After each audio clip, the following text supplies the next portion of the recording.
제가 그 대구 영락교회 시무를 할 때 그 교회가 6.25 동란이 끝난 뒤에 1953년도에 건축이 되었습니다.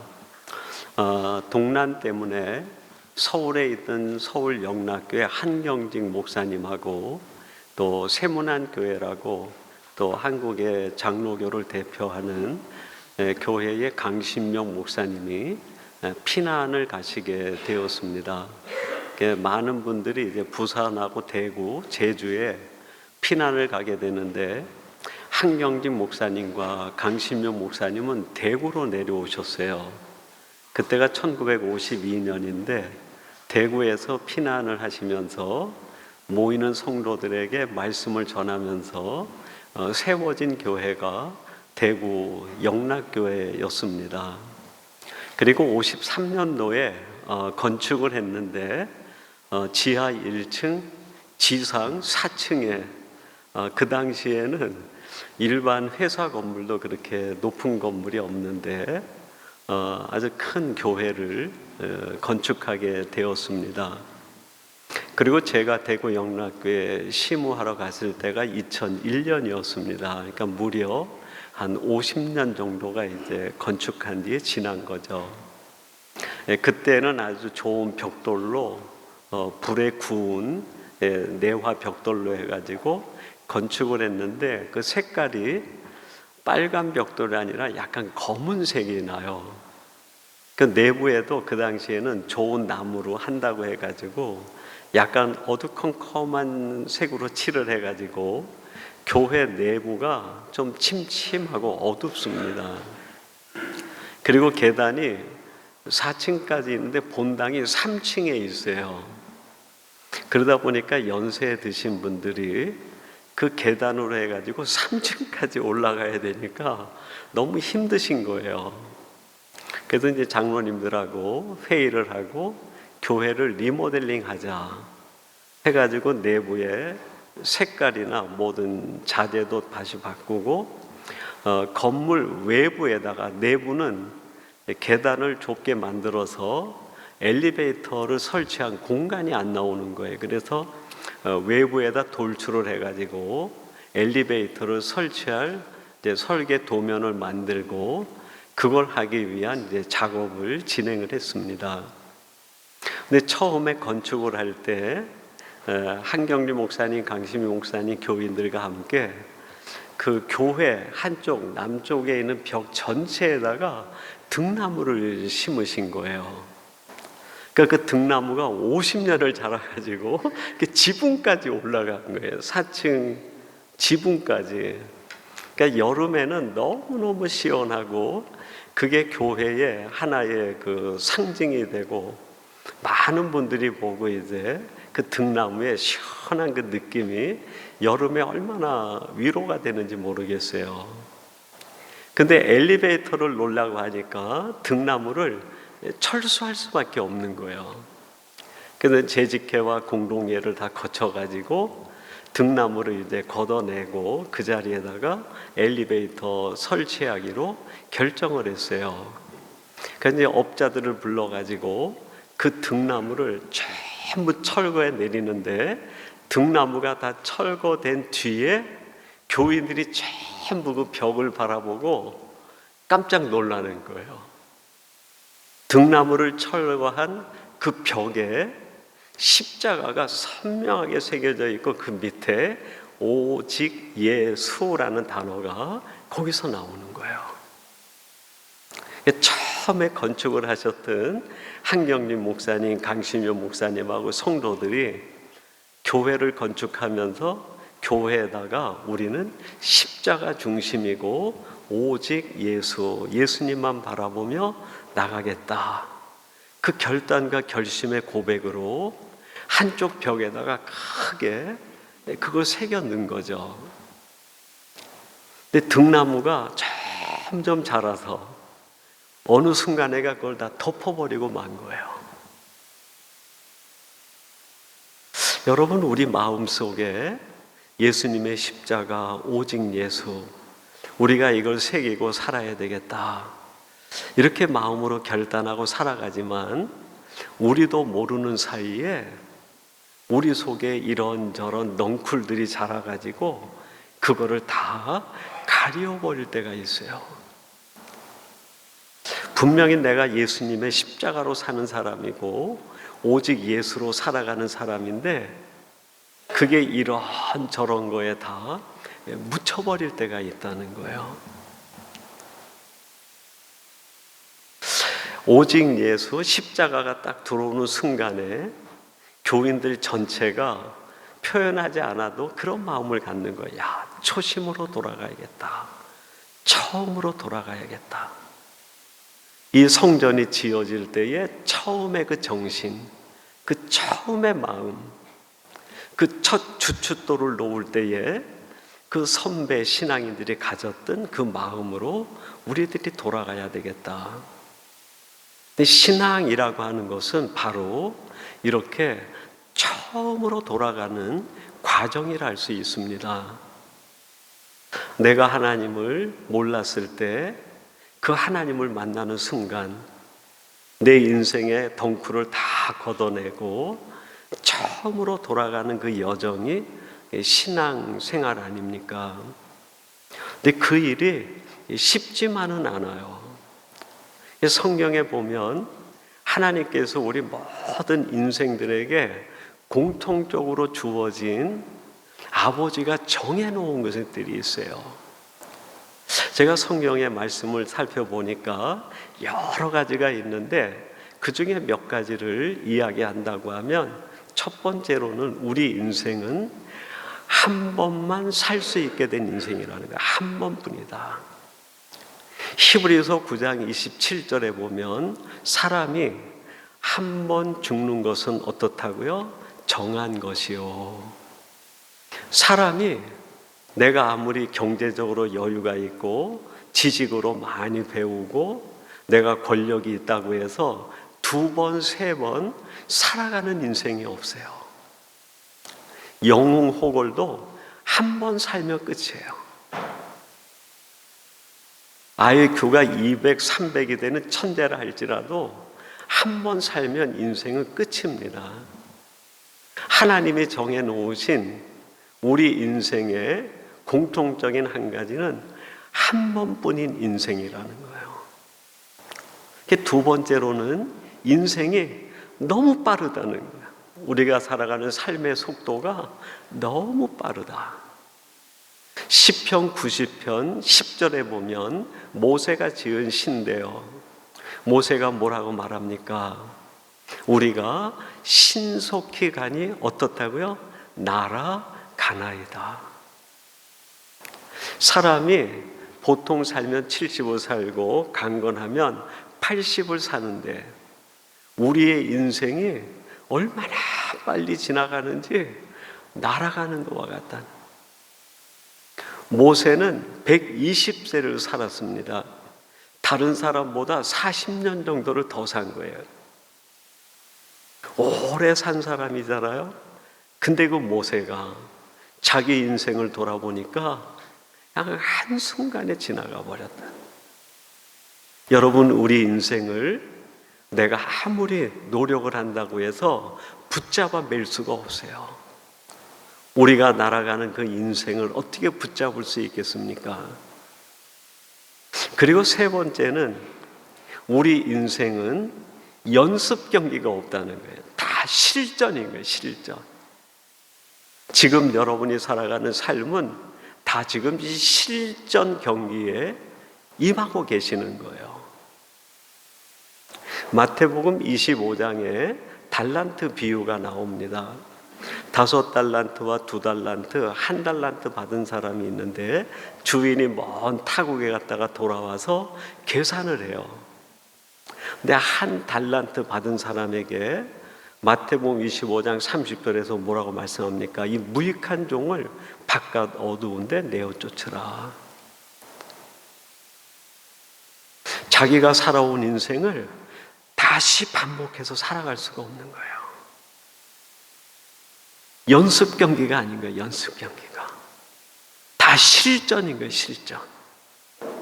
지금 내가 살아가는 내 인생을 실전 경기처럼 살지 못하면 마지막에 하나님이 오셔서 우리에게 이 무익한 종을 바깥 어두운데 내어 쫓으라. 내 안에 십자가가 새겨지고 오직 예수가 새겨지고 세상에 덮었던 것들이 다 사라지고 나면 인생이 보여요. 인생이. 인생은 한 번뿐이고 인생이 너무 빨리 지나간다. 내가 아무리 노력해도 붙잡아낼 수가 없다는 거예요. 그리고 내가 살아가는 인생은 지금이 실전 경기를 하고 있는 경기장의 선수라는 게 새겨지게 돼요. 이걸 알게 되면 내 자신에게 질문이 생겨요. 내가 이대로 살아도 되는가? 한 번뿐인 인생, 신속히 지나가는 인생, 실전 경기와 같은 이 인생을 내가 지금 이런 모습으로 살아가도 괜찮은가? 진지하게 자기에게 질문이 생겨요. 저는 그런 생각을 합니다. 신앙이라고 하는 것은 예수님을 만난 까닭에 자신에게 대한 질문이 진지해지는 거예요. 주님을 만나지 못했을 때도 질문을 해요. 어떤 질문할까요? 어떤 직장을 선택할까? 어떻게 하면 내가 더 많이 소유를 축적할 수 있을까? 어떻게 하면 내가 세상에서 출세하고 내 이름을 드러낼 수 있을까? 등등의 질문을 나한테 합니다. 근데 주님을 만나면 이런 질문이 패러다임의 변화를 일으키게 돼요. 이렇게 사는 게 맞나? 내가 지금 바르게 사는 거야? 이렇게 살다가 내 인생이 허망하게 끝나는 거 아니야? 정말 아주 본질적인 진지한 질문이 나에게 생기게 됩니다. 오늘 본문 말씀 빌립보서 2장은 하나님께서 바울을 통해 우리들에게 주시는 메시지인 거예요. 4절 초반절에 뭐라고 말씀합니까? 각자 자기를 돌볼 뿐더러. 자기를 돌아보라는 거예요. 그걸 좀 풀어서 얘기하면 어떻게 될까요? 지금 내 삶을 바라보고 진지하게 질문해 보라, 그런 뜻이죠. 진지하게 한번 내 인생을 바라보고 내가 이렇게 사는 게 맞아? 내가 이렇게 그냥 시간 가듯이 살아가는 게 맞아? 이게 내 인생에 대하여 진지한 거야? 질문해 보라는 거예요. 그리고 마지막에 오늘 본문 끝에 보니까 뭐라 그래요? 나의 기쁨을 충만케 하라. 무엇을 위해 질문해요? 이렇게 사는 게 하나님을 기쁘시게 하는 거야? 질문해 보라는 거예요. 내가 이렇게 하는 게 하나님이 기뻐하실까? 이렇게 사는 게 맞아? 후회 없는 거야? 질문해 보라는 거예요. 그런 의미에서 나를 돌아본다는 입장에서 우리는 나에게 어떤 질문을 하면 좋을까요? 여러분은 나름대로 묵상을 하다 보면 많은 질문들이 여러분에게 있으리라 생각이 됩니다. 저는 크게 두 가지의 질문을 이 말씀을 준비하면서 생각해 보았어요. 첫 번째로, 나는 내가 만난 사람들에게 존경받고 있는가? 질문해 보는 거예요. 우리가 살아간다는 것은 사회 관계망 속에서 살아가는 거 아닙니까? 혼자 살아가는 사람은 없어요. 직장 생활을 하든 장사를 하든 공부를 하든 뭘 하든 우리는 관계 속에 살아갑니다. 그러면 내가 만나고 내가 관계하는 그 사람들로부터 나는 존경받는 사람인가 질문해 봐야 된다는 거예요. 제가 오래전에 그 선교지를 다녀오면서 영국을 거쳐서 온 적이 있습니다. 갈 때도 영국을 거쳐가고 올 때도 영국을 거쳐서 왔는데 영국에 갈 때 다른 선교지로 가면서 하루 정도 시간이 있었어요. 그래서 영국 런던 중심으로 해가지고 몇 군데 이렇게 좀 가봐야 되겠다 생각해서 시티로 들어가서 구경을 한 적이 있습니다. 그 중에 하나가 웨스트민스터 국회의사당을 가보고 싶었어요. 웨스트민스터 사원은 영국의 모든 심장과 같은, 근데 왕이 대관식을 하고 즉위하면 다 거기서 서약을 하지 않습니까? 왕의 가족들이 결혼하면 그 웨스트민스터 사원 안에서 결혼을 해요. 그리고 그 사원과 연결돼 가지고 국회의사당이 있는데, 국회의사당 맞은편에 우리 교회 터에 한 4-5배 정도 될 만큼 크지가 않아요. 그 광장 같은 데가 있어요. 정원 같이. 근데 제가 그 정원을 보면서 깜짝 놀란 게 있어요. 여러 동상이 세워져 있는데 2개의 동상이 눈에 들어왔기 때문에, 하나는 영국이 2차 대전 때 독일의 공격을 받으면서 위기에 빠졌을 때 그 독일의 공격으로부터 영국을 구출해낸 국가 영웅이 있어요. 그 사람이 누구죠? 당시 수상직을 했던 윈스턴 처칠이었어요. 그 처칠의 동상이 웨스트민스터 사원을 보면서 아주 웅장한 모습으로 동상이 세워져 있는 거예요.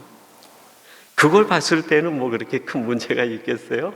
영국의 우상이고 영국을 구한 영웅인데, 근데 거기에서 한 20m 정도 떨어진 그곳에 맨발에 반나에 한 사람이 초라하게 동상으로 세워져 있는 거예요. 누구였을까요? 인도의 독립을 이루어냈던 간디의 동상이에요. 여러분, 간디가 누굽니까? 영국 입장에서는 눈에 가시 같은 사람이에요.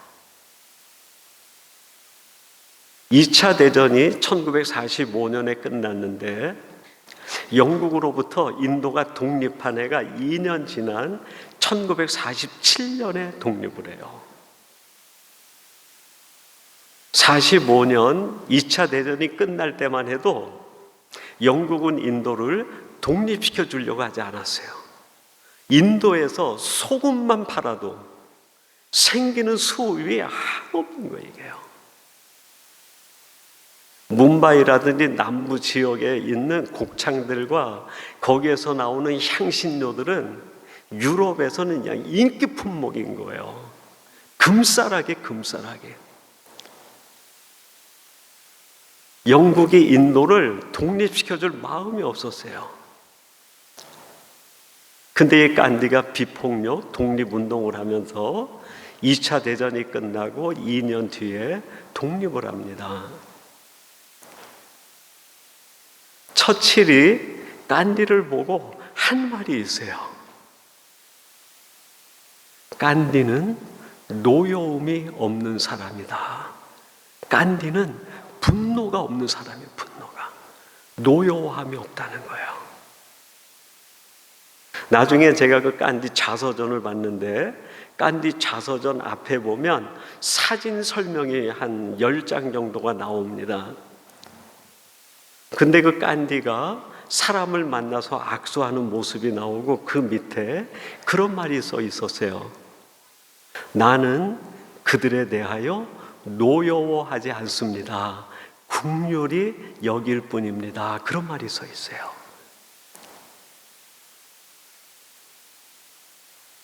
그 영국이 내놓기 어려운 인도를 내놓으면서 그 인도의 독립운동가였던 간디를 영국의 심장 같은 국회의사당, 자신들이 최고로 여기는 영웅들을 동상을 세워놓는 그 자리에 간디를 세우는 거예요.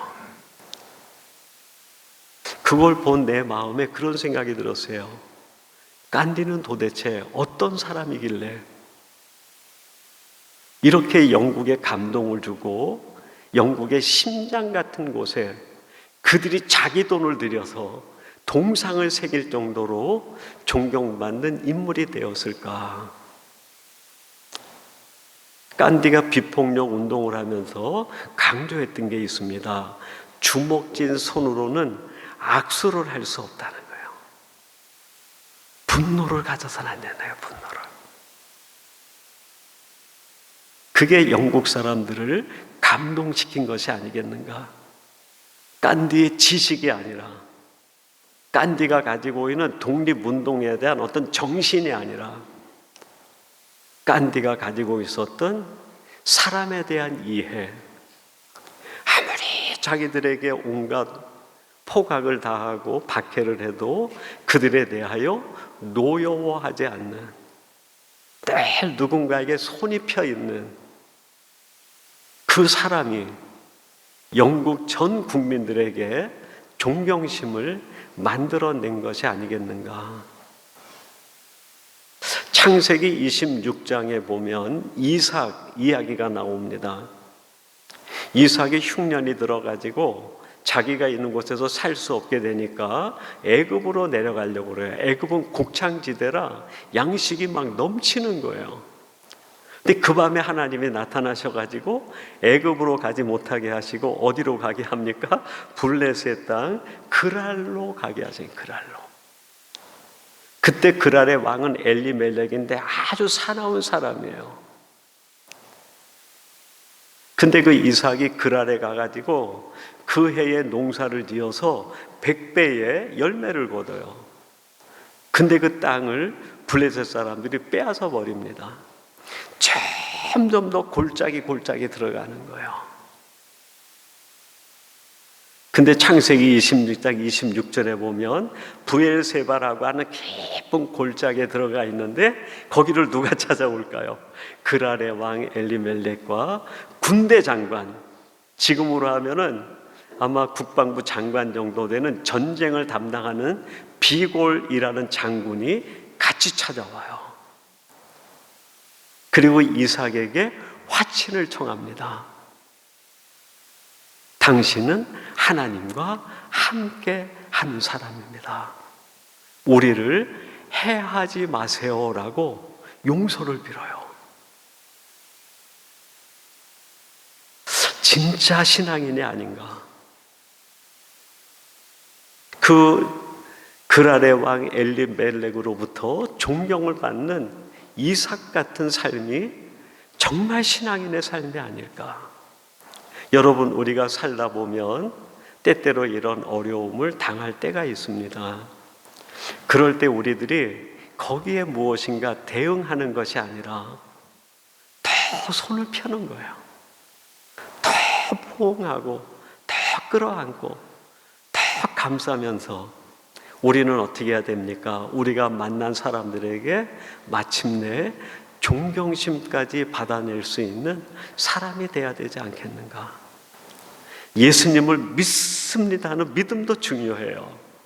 하나님과의 관계에서 흔들리지 않는 믿음 얼마나 중요합니까? 근데 그 믿음과 더불어 우리가 놓쳐서는 안 될 게 있는데 그게 뭘까요? 내가 만난 사람들로부터 존경심을 받는 거예요. 그러기 위해선 내 손이 펴져 있어야 됩니다. 또 한 가지, 이렇게 한 번뿐인 인생 순식간에 지나가고 실전 경기이고 연습 경기가 없는 우리의 삶을 살기 위해서 내게 어떤 질문을 해야 되는데 어떤 질문을 해야 될까요? 이런 질문이 아닐까 싶어요. 나는 하나님을 기쁘시게 하는 사람일까? 내가 지금 하나님을 기쁘시게 하는가? 2008년도 베이징에서 올림픽이 열렸습니다. 그때 우리 한국의 여자 역도 선수로 출전한 선수가 장미란 선수입니다. 지금은 장미란 선수가 체육대학교의 교수로도 활동을 하고 문화체육부의 2부 장관으로도 지금 봉직하고 있죠. 그 올림픽 대회에서 여자 역도 부분에서 326kg을 들어 올려가지고 금메달을 땄어요. 얼마나 감격스러운 일입니까?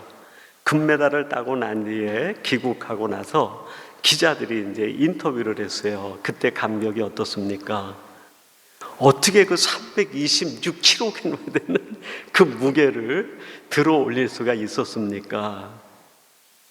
그랬더니 장미란 선수가 그런 고백을 해요. 그때 나는 엄마를 생각했습니다. 엄마를 생각했습니다. 장미란 선수는 우리처럼 신앙인이고 교회 출석을 하는데 어머님이 이현자 전도사님이세요. 어머님이 전도사님인데 이 장미란 선수가 학생 때부터 시합에 나가서 시합을 활동하는 어머니가 자기 딸을 생각하며 무릎을 꿇고 계속 기도를 하셨다는 거예요. 시합에 임할 때마다 어머니는 보이지 않지만 장미란 선수는 그게 보이는 거예요. 아, 어머니가 지금 나를 위해 무릎 꿇고 기도하시겠지. 운동 경기 할 때마다 내가 어떻게 하면 나를 위해 무릎 꿇고 기도하시는 어머니를 기쁘시게 해드릴 수 있을까? 그 생각을 하고 무게를 들었다는 거예요. 베이징 올림픽이 끝난 뒤에 326kg을 어떻게 들었습니까? 했더니 장미란 선수가 그렇게 얘기를 해요. 나는 무게를 들지 않았습니다. 나는 버텼습니다. 버텼다는 거예요. 버텼다. 내 힘으로는 이거 들어 올릴 수 없다는 거예요. 나를 위해 기도하시는 그 엄마 얼굴을 생각하고 그 엄마의 기쁨을 생각하며 죽을 힘을 다해가지고 이걸 들고 버텼다는 거예요. 그 이야기를 듣는데 마음이 찡해지더라고요. 여러분, 신앙은 내가 뭘 드는 게 아니에요. 우리는 신앙생활 한다고 내가 뭘 들어야지 생각하는데 내가 드는 게 아니에요. 리얼하게 얘기한다고 하면 신앙은 버티는 거예요. 버티는 거예요. 내가 감당한 십자가를 지고 그 자리에서 버티는 거예요. 버티는 거예요. 신앙생활 중에 쉬운 일이 어디 있습니까? 성도님들이 교회에서 맡은 일들을 사역할 때 쉬운 일이 어디 있습니까? 내 힘으로 하려고 하면 쉽게 탈진해 버려요. 나에게 그 일을 위임하신 그 하나님을 바라보며 하나님이 어떻게 하면 기뻐하실까? 그 하나님의 기쁨을 생각하며 버티는 거예요. 버티는 거예요. 그러다 보면은 326kg이 아니라 더한 것도 이겨낼 수 있는 거죠. 장미란 선수가 마지막에 그렇게 얘기를 해요. 내가 든 것이 아니라 어머니가 들 수 있도록 힘을 주셨습니다. 그렇게 얘기를 해요. 여러분, 우리 신앙도 이와 유사하지 않습니까? 내가 든 것이 아니라 하나님이 들 수 있도록 힘도 주시고 능력도 주시고 함께 해주시는 거예요. 여러분, 우리 인생은 한 번 살면 끝입니다. 연습 경기가 없어요. 세상의 모든 운동 경기는 예선전이 있고 연습 경기가 있는데 우리의 인생은 실전 경기예요. 연습 경기가 없어요. 이 한 번뿐인 우리의 실전 경기를 어떻게 하면 정말 멋지게 경기를 하고 나를 바라보시는 하나님을 기쁘시게 할 수 있을까요? 질문해 보는 거예요. 내 신앙은 이대로 괜찮은가? 지금 내 신앙적 삶은 이대로 하나님 앞에 괜찮은 것인가? 더 구체적으로 하면 살아간다는 것은 관계 속에 살아가는 거잖아요. 그죠? 내가 만난 사람들에게 나는 존경받는 사람인가? 그러기 위해선 손이 펴 있어야 돼요. 내가 감당해야 될 그 일을 해서 하나님을 기쁘시게 하려면 하나님이 하도록 하나님의 손을 의지하고 하나님이 할 수 있도록 돕는 길을 찾는 방법밖에 없어요. 사랑하는 성도 여러분, 여러분의 삶이 한 번뿐인 삶이지만 그 한 번뿐인 삶이 가장 복되고 하나님 앞에 영광에 돌려드릴 수 있는 은혜의 삶이 되기를 주님의 이름으로 축원합니다. 우리 같이 기도하겠습니다. 하나님 아버지 감사합니다. 오늘 주시는 말씀을 통해 우리의 인생의 본질이 무엇인지 다시 한번 돌아보게 하시고, 그동안 내가 다른 것으로 인하여 십자가 오직 예수를 묻어버린 것은 아닌지 우리의 마음에 다시 한번 십자가가 새겨지게 하시고 오직 예수의 믿음이 회복되어 하나님이 주시는 신앙에서 복된 삶을 살아가도록 인도해 주옵소서. 예수님의 이름으로 기도하옵나이다. 아멘.